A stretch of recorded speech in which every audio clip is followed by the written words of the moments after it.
It began on a Tuesday. No one expected it. There were no signs in the sky, no countdown, no message. Just a sudden, deafening crack across the atmosphere, as if the planet itself had split. Then came the lights, green, violet, spiraling like auroras but wrong, flickering against physics. Satellites went dark. GPS failed. Air traffic control lost every plane in American airspace within seconds. Power grids blew out, one by one, from the coasts inward. And then came the stillness.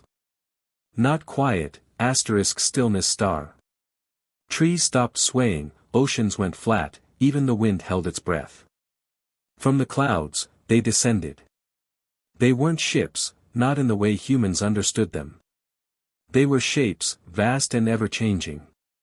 Cubes that became spheres that folded into themselves. They floated above cities, casting no shadow, emitting no sound. People watched from windows, rooftops, highways, terrified, awestruck, helpless. Then the sky spoke. It didn't use language. It used thought. A voice inside every mind, simultaneous and emotionless: correction has begun. In Times Square, people clutched their heads and screamed. In Seattle, entire blocks went silent. In Miami, the ocean surged inward but then froze mid-wave, a 20-foot wall of unmoving water. Across America, buildings trembled. Screens blinked with strange symbols, and then nothing. The entire internet died. Not shut off, *erased star. Panic spread. Some ran. Others knelt. And others, thousands, simply walked toward the hovering shapes. Blank-eyed. Calm. Taken. The military tried to respond. Jets scrambled, but the skies bent. Missiles launched, but vanished mid-air. One base in Nevada detonated its stockpile by hand. The explosion erupted, mushroom cloud rising, and then reversed, folding back into silence. The dust never landed. Survivors whispered of strange dreams. Towers of light. Hands made of stars. A feeling of being unmade. Resistance formed fast. Old radio towers were reactivated. Families fled to the wilderness. Analog tech returned, film cameras, typewriters, compasses. Anything without a chip became sacred. A man in Montana built a wall of broken TVs that blocked the thoughts. A woman in Georgia hummed off-key lullabies that made the sky ripple.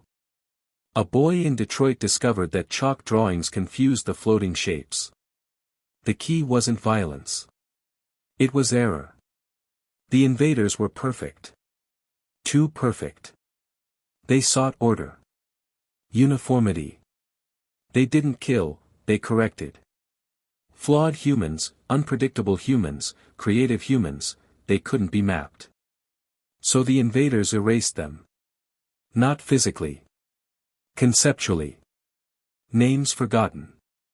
Faces blurred. Rooms where someone once lived now contained only air. The resistance fought with stories. With chaos. With contradiction. They read nonsense poems aloud over radio waves. They danced without rhythm, painted without plan, built sculptures that spiraled into the dirt. And slowly, the invaders faltered. The shapes flickered. Their glow dimmed. One cracked open in Boston, releasing a sound like a billion people whispering, "No," another over Phoenix folded inward and vanished. They weren't invincible. Just incompatible. After 6 weeks, the lights in the sky dimmed. The ocean flowed again. Trees moved. Wind returned. And the sky, for the first time since the invasion, held stars again. The correction had failed. Humanity remained, flawed, fractured, alive.